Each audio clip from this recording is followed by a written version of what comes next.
मैंने सपने में भी नहीं सोचा था कि एक छोटी सी गलती की मुझे इतनी बड़ी सजा मिल सकती है। पहले मेरे ससुराल वालों ने मुझे घर से बेदखल कर दिया और आज भाभी मुझे दोबारा से ताने दे रही थी। वो मुझे मेरे अतीत की यादें दिला रही थी, जबकि वो ये बात भी अच्छी तरह से जानती थी कि मेरा इसमें कोई भी कसूर नहीं था। मैंने अतीत में जो भी कुछ किया अपने घर वालों की मर्जी से किया था, लेकिन इसके बावजूद भी मेरे घर वालों ने मुझे बुरी तरह से दुत्कार दिया था। मैं खाना खा रही थी कि मेरी भाभी वहां आई। उन्होंने मेरे सामने से प्लेट हटाई और मेरे चेहरे पर एक जोरदार थप्पड़ मारते हुए कहने लगी, तुम्हारा पति कमाकर नहीं लाता जो तुम 3 वक्त अय्याशी करती हो। उसी वक्त मेरा भाई किचन में दाखिल हुआ और मुझे देखते हुए कहने लगा, क्या हो गया है, क्यों शोर मचाया हुआ है। मेरी आंखों में आंसू देखकर उसने मुझसे नजरें चुरा ली। इससे पहले कि मैं कुछ बोलती, भाभी पहले ही बोल पड़ी, अरे मैंने इसे सिर्फ और सिर्फ ये कहा कि खाना खाने के बाद बर्तन धो देना, लेकिन इसने मेरे साथ बदतमीजी शुरू कर दी। आप खुद ही बताइए कि मैं ये सब कैसे बर्दाश्त कर सकती हूँ। एक तो हमने इसे अपने घर में रखा हुआ है और दूसरा ये मुझे ही आंखें दिखाती हैं। मैं आपको बता रही हूँ, अगर ऐसा ही चलता रहा तो मैं बहुत जल्द इसे घर से बेदखल कर दूंगी। मैं हैरान थी कि अगर किसी दिन उनकी अपनी बेटी के साथ ऐसा सलूक हुआ तो वो क्या करेंगी। मेरी भाभी उस वक्त किसी शैतान से कम नहीं लग रही थी। भाई ने हमेशा की तरह भाभी की बात पर यकीन किया और मुझे आंखें दिखाते हुए कहने लगे, मैं तुम्हें जितना मासूम समझता हूँ तुम इतनी मासूम हो नहीं, तुम अंदर से भी बुरी हो। अब मेरी आंखों से आंसू गिरने लगे थे। कोई भी मुझ पर यकीन नहीं करता था, यहाँ तक कि मेरी अपनी माँ भी मुझे गालियां देती थी और कहती थी कि अगर तेरी भाभी तेरे साथ बुरा सलूक करती है तो इसमें सारी गलती तेरी अपनी है। तू ऐसी हरकतें ही मत किया कर कि जिससे तेरी भाभी को गुस्सा आए। मेरे सामने से खाना उठाने के बाद मेरी भाभी वहां से चली गई। मैं जो एक दिन से भूखी थी वहीं पर बैठी की बैठी रह गई। मुझ पर एक बहुत ही बड़ी मुसीबत आई हुई थी, जिस मुसीबत को मैं बहुत ही सब्र से झेल रही थी। मुझे कभी कभार खौफ महसूस होता था कि अगर किसी दिन मेरा ये सब्र टूट गया तो मेरी सारी मेहनत बेकार न चली जाए। शाम का वक्त था, मैं भाभी के बच्चों के साथ खेल रही थी। अचानक ही उनके बेटे को ठोकर लगी और वो मुंह के बल जमीन पर गिर गया। उसकी नाक से बहुत खून बहने लगा। मैं ये देखकर बहुत ज्यादा परेशान हो गई। मैं भागी हुई उसके पास गई और उसे जल्दी से जमीन से उठाया। बेटे की आवाज सुनकर भाभी भी जल्दी से बाहर आ गई। जब उन्होंने अपने बेटे की ये हालत देखी तो वो किसी चील की तरह मुझ पर झपटी और मेरे चेहरे पर थप्पड़ों की बारिश कर दी। मैं पहले ही सर दर्द की वजह से परेशान थी। मेरे लिए ये तकलीफ बर्दाश्त करना मुश्किल हो गया। मैं माँ को अपनी मदद के लिए पुकार रही थी, लेकिन यूं लग रहा था जैसे माँ नींद की गोलियां खाकर सोई हो। जहां तक भाई का सवाल था तो भाई भी इस वक्त घर पर मौजूद नहीं था। भाभी के बच्चे भी अपनी माँ को मुझे पीटता देखकर परेशान हो गए। करमजली, एक तो हम तुम पर एहसान करें, तुम्हें अपने घर में जगह दें, और दूसरा तुम मेरे ही बच्चों को चोट पहुंचाओ। करमजली, अब मैं तुझे इस घर में एक लम्हे के लिए भी बर्दाश्त नहीं करूंगी। अभी और इसी वक्त मेरे घर से निकलो। भाभी ने मुझे जमीन से उठाया और मेरा हाथ पकड़कर मुझे घर से बाहर धकेलने लगी। मैं खुद को उनसे छुड़वाने की कोशिश कर रही थी। उन्होंने मुझे मजबूती से पकड़ रखा था। चंद ही लम्हों के बाद उन्होंने मुझे धक्का देकर घर से बाहर निकाल दिया और मुझसे कहने लगी, यहाँ से दफा हो जाओ, अपने पति के पास चली जाओ। सिर्फ वही है जो तुम्हें बर्दाश्त कर सकता है। मैं जोर जोर से दरवाजा बजाने लगी और भाभी से कहने लगी, मुझ पर इतना बड़ा जुल्म मत करें। आप बहुत अच्छे से जानती हैं कि मेरा पति तो इस वक्त खुद दूसरों की मदद पर पड़ा हुआ है। अरे वो अपनी मदद नहीं कर सकता, वो मेरी मदद कैसे करेगा। भाभी, मुझ पर रहम करें, दरवाजा खोल दें। पहले ही मुझ पर तमाम दरवाजे बंद हो चुके हैं। अगर आप ये दरवाजा भी मुझ पर बंद कर देंगी तो मैं बिल्कुल बेबस हो जाऊंगी। भाभी, कुछ तो रहम करें। मैं उस घर के सामने ही बैठ गई और विनती करने लगी। अचानक ही मुझे अपने पीछे एक मर्दाना आवाज सुनाई दी, दुनिया वाले दरवाजा बंद कर दें तो हिम्मत नहीं हारनी चाहिए। पहले तो मैं हैरान हुई। जब मैंने पलट कर देखा तो मेरी आंखें चंद लम्हों के लिए ठहर गईं। वहां पर एक मर्द खड़ा था। उसने अपनी नजरें झुकाई हुई थी और निहायत ही शराफत के साथ बात कर रहा था। मेरी आंखों से तेजी से आंसू बहने लगे। मैंने उससे कहा, 3 साल हो गए हैं मैं ये मुसीबत बर्दाश्त कर रही हूँ, मगर अब मुझे यूं लग रहा है जैसे मेरी हिम्मत जवाब देने लगी है। अपने आप को मजबूत कर लो, हो सकता है तुम्हारी मुश्किलें खत्म होने वाली हों और तुम्हारा अच्छा वक्त शुरू होने वाला हो। तुम बस मायूस मत हो, अपने लिए प्रयास करती रहो, तुम्हारे लिए जरूर अच्छा होगा। मैंने उससे पूछा, तुम हो कौन? क्या तुम मुझे जानते हो? मेरी बात सुनकर उसके चेहरे पर एक हल्की सी मुस्कुराहट आ गई। उसने तेजी से ना में सर हिलाया और मुझे कहने लगा, नहीं, मैं तुम्हें नहीं जानता। उसके बाद उसने मुझसे कोई भी बात नहीं की और खामोशी से वहां से चला गया। मैं तब तक उसकी पीठ को देखती रही जब तक वो मेरी नजरों के सामने से ओझल नहीं हो गया। मैं वहीं पर खड़ी रही। उसकी बातों से मुझे हिम्मत मिली थी और मेरे दिल में दोबारा से उम्मीद की किरण जागी थी। अब मेरा इरादा अपने पति के पास जाने का था। मैं देखना चाहती थी कि वो आखिर किस हाल में है। पिछले 1 महीने से मैंने उसके पास चक्कर नहीं लगाया था। दिल में कहीं ये ख्वाहिश भी दबी हुई थी कि उसे होश आ गया हो। मैंने कदम उठाया ही था कि मुझे याद आया कि मेरे पास तो पैसे ही नहीं हैं। फिर जल्दी से मोहल्ले की एक औरत के पास गई, उससे कुछ पैसे उधार लिए। वो मुझे पैसे देने के लिए राजी नहीं हो रही थी, क्योंकि वो बहुत अच्छी तरीके से जानती थी कि मेरे पास एक फूटी कौड़ी भी नहीं होती है और मैं अपने भाई के रहमो करम पर हूँ।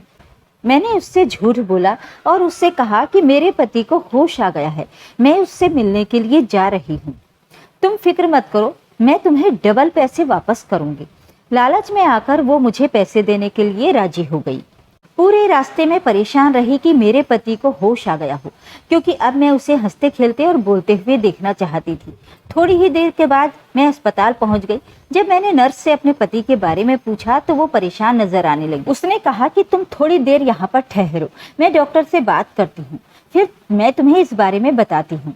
वो वहां से चली गई जबकि मैं बाहर ही बेचैनी से इंतजार करने लगी। काफी देर बाद जब वो वापस आई तो उसके चेहरे पर उदासी फैली हुई थी। उसने मुझे कहा कि तुम्हारे पति की थोड़ी ही देर पहले मौत हो गई है। नर्स की बात सुनकर मुझे लगा किसी ने मुझसे मेरे घर की छत छीन ली है। मैंने तेजी से नहीं में सिर हिलाया और पागलों की तरह चिल्लाते हुए कहा, नहीं, ऐसा नहीं हो सकता। मेरा पति मुझे इस दुनिया में तन्हा छोड़कर नहीं जा सकता। मैं उसे ऐसा नहीं करने दूंगी। क्या उसे पता नहीं है कि मैं कितनी तकलीफ में हूँ? क्या उसे ये अंदाजा नहीं है कि मैं इस जमाने के लोगों की बातें कितनी मुश्किल से बर्दाश्त कर रही हूँ? मेरे साथ वो ऐसा कैसे कर सकता है? मैंने उसी नर्स का हाथ पकड़ लिया। नर्स मेरी मानसिक हालत को बहुत अच्छे से समझ रही थी। उसने मुझे तसल्ली दी और सब्र करने को कहा। मैंने गुस्से से उसकी तरफ देखा और उसे चिल्लाते हुए कहा, सब लोग ही मुझे सब्र करने के लिए कहते हैं, नहीं होता मुझसे और सब। थक गई हूँ मैं सब्र कर करके। शायद वो ये भी समझ रही थी कि मैं ड्रामा कर रही हूँ। वो परेशान होकर वहां से चली गई। मैं भागती हुई उस कमरे में गई जहां पर मेरा पति आंखें बंद किए हुए लेटा था। मैं बेयकीनी से उसके वजूद को देख रही थी और अपनी किस्मत को कोसने लगी कि आखिर उसकी किस्मत इतनी खराब कैसे हो सकती है। एक मुश्किल खत्म होने के बाद दूसरी मुश्किल शुरू हो जाती है। उस वक्त मैं सारी बातें भूल गई थी। मैं ये भी भूल गई थी कि मायूसी जहर है।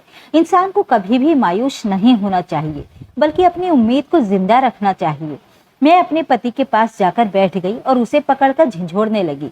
करीब खड़ी नर्स ने जब ये सब कुछ देखा तो वो मेरे पास आई और मुझसे कहने लगी, क्या हो गया है? इस तरह का सलूक क्यों कर रही हो? बॉडी को तकलीफ हो रही होगी। मैंने नफरत से उसके चेहरे की तरफ देखा और उससे कहा कि मेरे पति को मुर्दा मत कहो, मेरा पति जिंदा है, वो मुझे छोड़कर नहीं जा सकता। ये कहकर मैंने उसके सीने पर सर रखा और दोबारा रोने लगी। उस वक्त मेरा दिल बहुत तकलीफ में था। आंसू मेरी आंखों से तेजी से बह रहे थे और फिर थोड़ी ही देर बाद कुछ ऐसा हुआ कि मैं दंग रह गई। मैं बचपन से ही बहुत नेक थी और बहुत सीधी थी। छोटी छोटी गलतियां करना भी मुझे गुनाह लगता था और मेरे दिल में हमेशा यही डर रहता था कि कहीं मैं किसी का दिल न दुखा दूं, कि कोई मुझसे नाराज हो जाए। मैं सारा दिन बैठी रोती रहती थी। अम्मा जब ये देखती तो मुझे तसल्लियां देती, लेकिन अम्मा की बात सुनकर मैं कह देती कि पता नहीं क्यों मुझे लग रहा है मेरी किस्मत मुझसे नाराज हो गई है। अम्मा मुझे सीने से लगा लेती और मुझे तसल्ली देते हुए कहती कि फिक्र मत करो, सब ठीक हो जाएगा। कभी कभी अम्मा मुझे कहती कि मैंने सुना है कि जो लोग हालातों से हार नहीं मानते, किस्मत उनका साथ देती है। अम्मा की बातें सुनकर मैं जोश से कहती कि मैं सारी परेशानियां सह लूंगी। मेरी बातें सुनकर अम्मा का दिल दहल जाता और वो फौरन अपने दिल पर हाथ रखकर मुझसे कहती, इतनी बड़ी बड़ी बातें मत किया कर। घर में भाई की शादी की तैयारियां होने लगी। भाई अपनी मर्जी से शादी कर रहा था और जो लड़की उन्होंने चुनी थी वो लड़की हद से ज्यादा मॉडर्न थी। उस वक्त मेरे पापा भी जिंदा थे। जब पापा को उस लड़की के घर वालों के बारे में पता चला तो पापा ने सख्ती से इनकार कर दिया और भाई से कहा कि अगर उन्होंने पापा की मर्जी के खिलाफ शादी करने की कोशिश की तो वो उन्हें घर से बाहर निकाल देंगे। भाई पर उस वक्त फितूर चढ़ा हुआ था। उन्होंने अम्मा को साफ साफ कह दिया कि अगर वो शादी करेंगे तो सिर्फ इसी लड़की से ही करेंगे और अगर इसके लिए उन्हें अपना घर छोड़ना पड़ा तो वो पीछे नहीं हटेंगे। मैं भाई का ये रूप जिंदगी में पहली बार देख रही थी और मुझे बहुत ताज्जुब हो रहा था। पापा ने अपनी सारी जिंदगी भाई के लिए लगा दी थी। वो भाई की हर ख्वाहिश मुंह से निकलने से पहले ही पूरी कर देते थे। मुझे अच्छी तरह याद है कि एक बार भाई को मोटरसाइकिल दिलाने के लिए उन्होंने अपनी सबसे कीमती जमीन बेच दी थी। इस जमीन से वो बहुत मोहब्बत करते थे। हम जब भी गांव जाया करते थे तो पापा उस जमीन पर घंटों बैठे रहते। जब मैं पापा से पूछती तो वो मुझे कहते कि इस जमीन पर उन्होंने अपने बाप के साथ मिलकर काम किया है और इस जमीन से उन्हें बहुत ज्यादा मोहब्बत है। अगर उनका बस चले तो वो दोबारा इस जमीन पर ही घर बनाएंगे। जब पापा ने वो जमीन बेची और वो कागजात किसी और के हवाले किए तो उनकी आंखों में आंसू चमक रहे थे। मुझे उस वक्त अपने भाई पर बहुत गुस्सा आया, जो पत्थर का इंसान था। उसके अंदर लगता था कि जैसे जज्बात ही नहीं है। मैं जब भी उसे समझाती वो दोनों हाथ जोड़कर मुझे खामोश रहने को कहता और मेरा मजाक बनाता कि ये लेक्चर कहीं और जाकर झाड़ो। उसकी इस तरह की बातें सुनकर मेरी आंखों में आंसू आ जाते, जिन्हें मैं पी जाती, क्योंकि मैं जानती थी कि उसके सामने आंसू बहाने का कोई भी फायदा नहीं। जब उसे अपने पिता के आंसू नहीं दिखाई देते तो फिर मैं किस खेत की मूली हूँ। भाई ने पापा से बगावत शुरू कर दी। अब भाई पापा की तरफ नजर उठाकर भी नहीं देखता और ना ही वो पापा से किसी भी तरह की कोई बात करता था।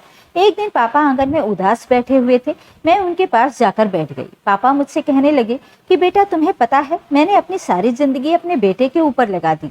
उसकी परवरिश में मैंने जरा भी कमी नहीं छोड़ी। मैं उसे एक बहुत ही अच्छा इंसान बनाना चाहता था।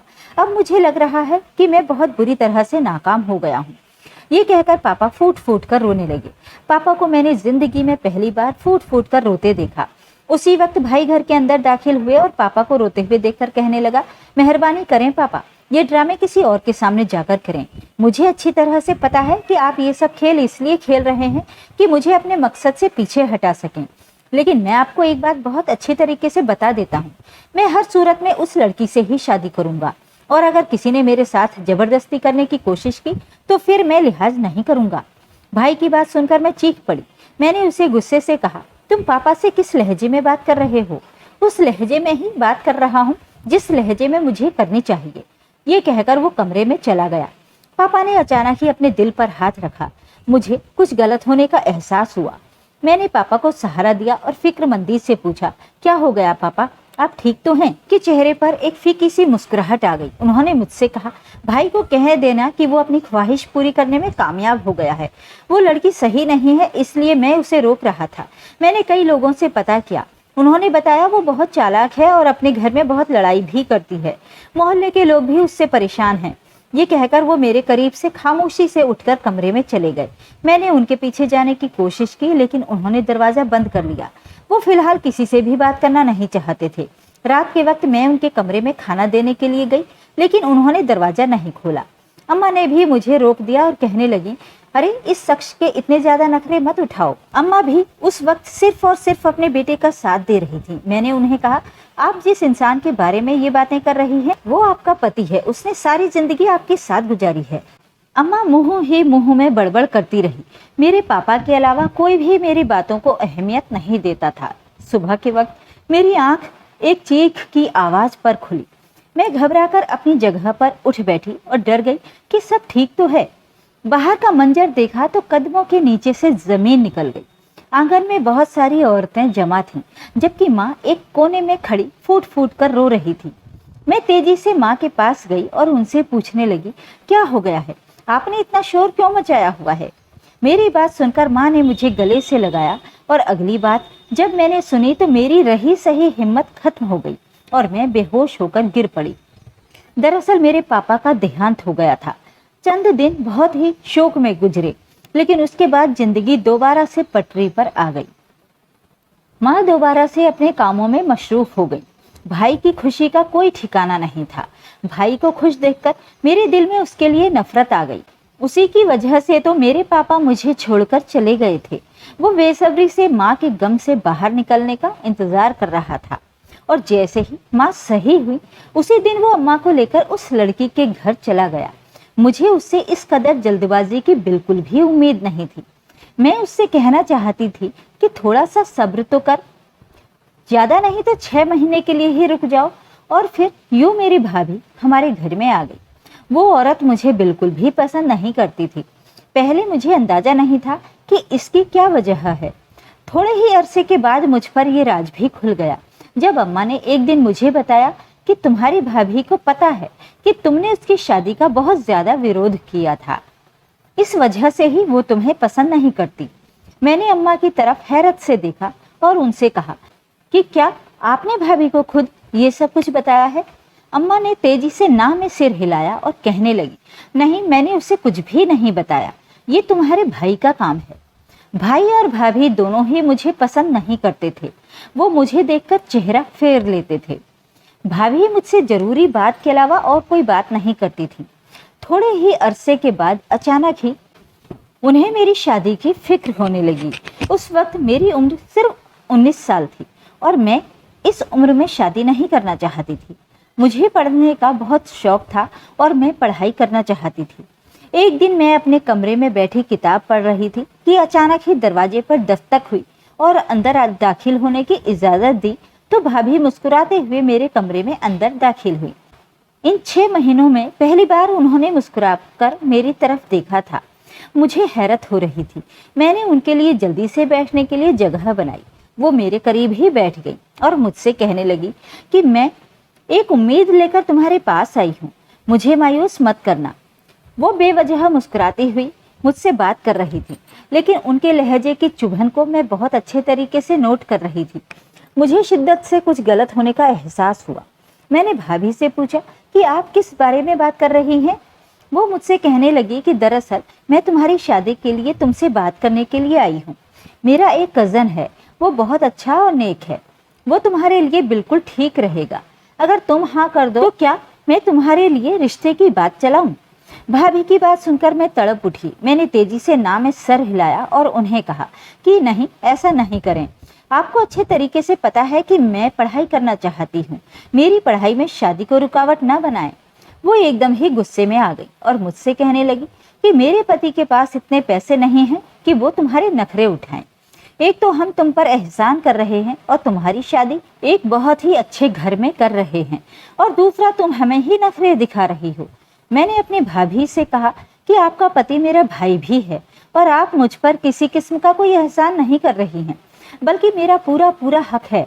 इस घर पर मैं भी हक रखती हूँ और पापा की जायदाद पर भी मैं हक रखती हूँ, इसलिए मुझे दोबारा ये ताना देने की कोशिश मत कीजिएगा। मैंने उन्हें बेइंतहा गुस्से से कहा और उन्हें अपने कमरे से चले जाने का इशारा किया। मैं नहीं जानती थी कि मुझे इसकी कितनी बड़ी सजा भुगतनी पड़ेगी।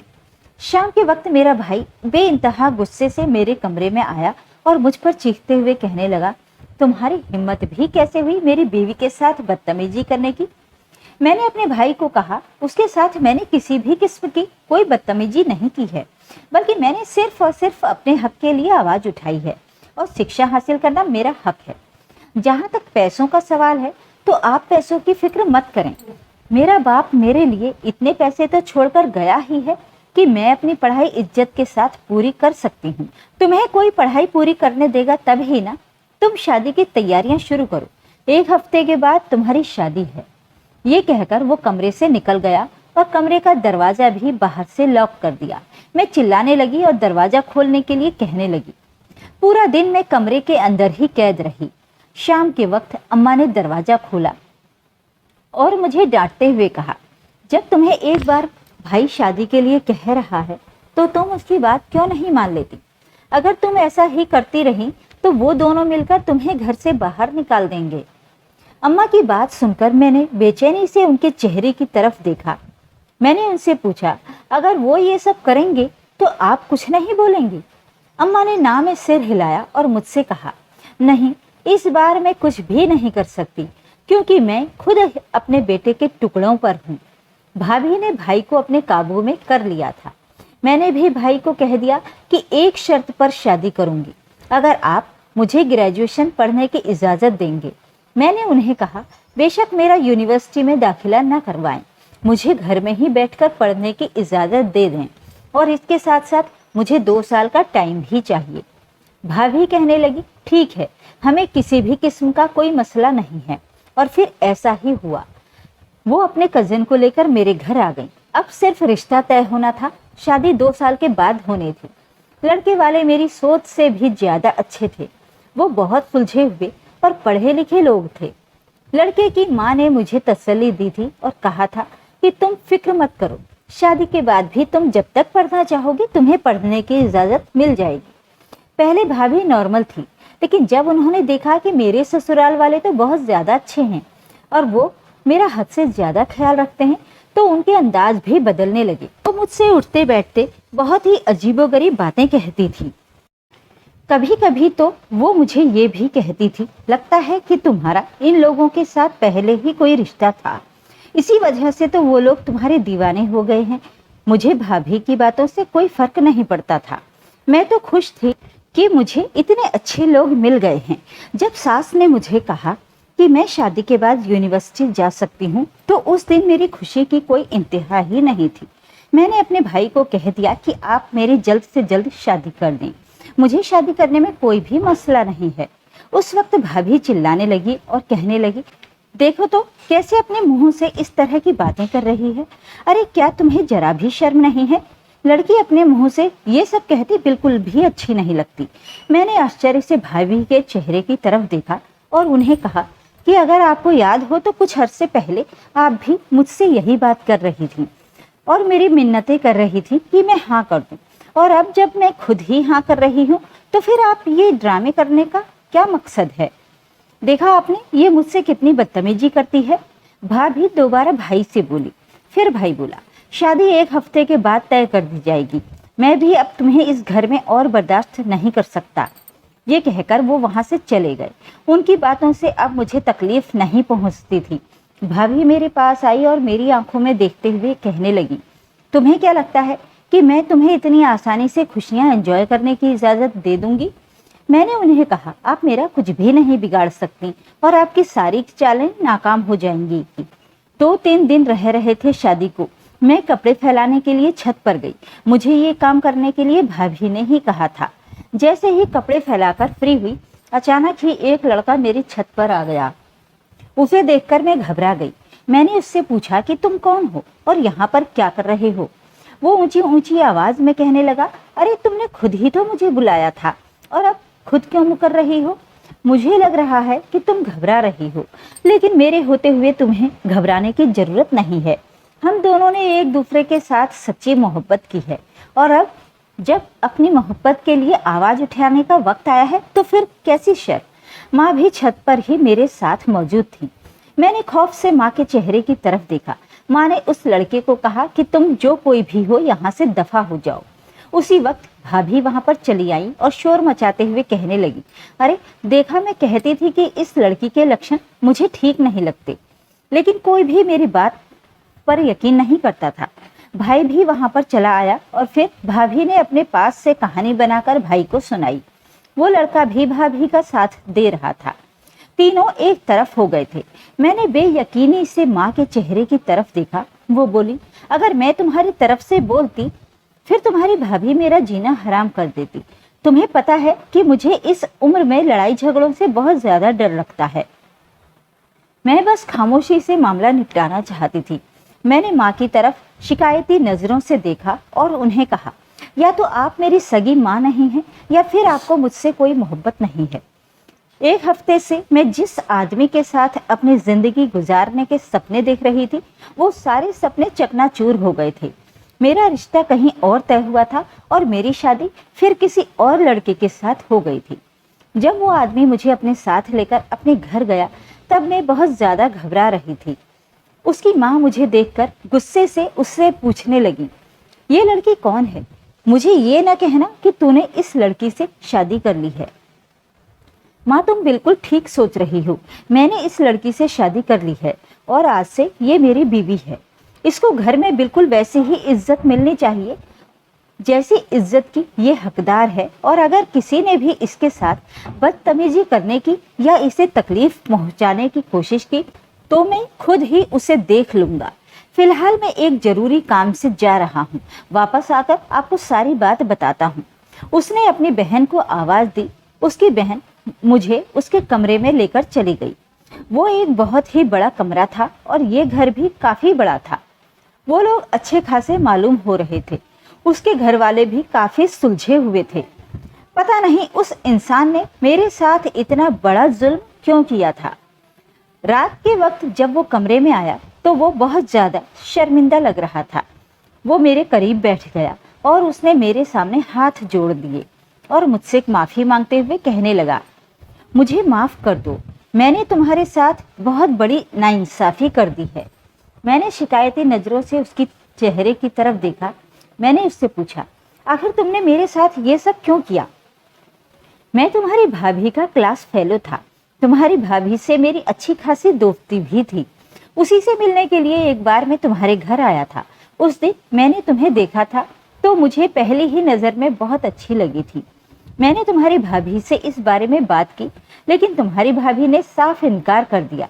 उसे डर था कि अगर मेरी तुमसे शादी हो गई तो उसकी हकीकत भी सब लोगों के सामने आ जाएगी, और इसी वजह से उसने मुझे टाल दिया और फिर तुम्हारा रिश्ता उसने किसी और जगह पर कर दिया। लेकिन थोड़े ही अरसे के बाद उसे अंदाजा हो गया कि तुम्हारे ससुराल वाले बहुत अच्छे हैं और उसके पति से ज्यादा पैसे तुम्हारा पति कमाता है। वो बात अब उसे हजम नहीं हो रही थी। उसे अपनी गलती का एहसास हो रहा था। वो तुम्हें किसी ऐसी जगह पर फेंकना चाहती थी कि जहां पर तुम्हारे लिए जिंदगी गुजारना मुश्किल हो जाए। इसीलिए उसने ये प्लान बनाया और मुझे भी इस प्लान में शामिल कर लिया।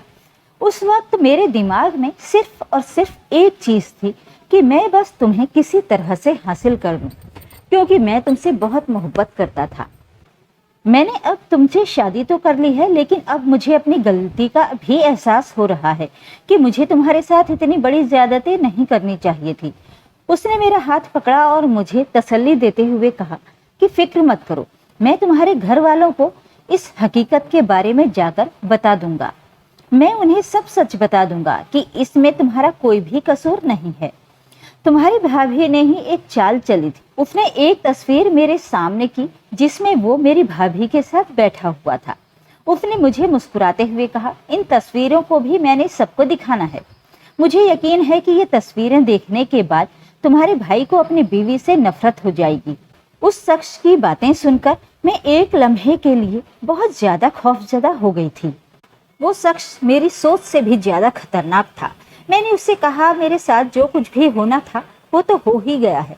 तुम अच्छे इंसान मालूम होते हो। अगर तुम मुझसे कहो कि सारी जिंदगी मेरे साथ वफा करोगे और मेरी जरूरतों का ख्याल भी रखोगे तो फिर मुझे किसी भी चीज की जरूरत नहीं है।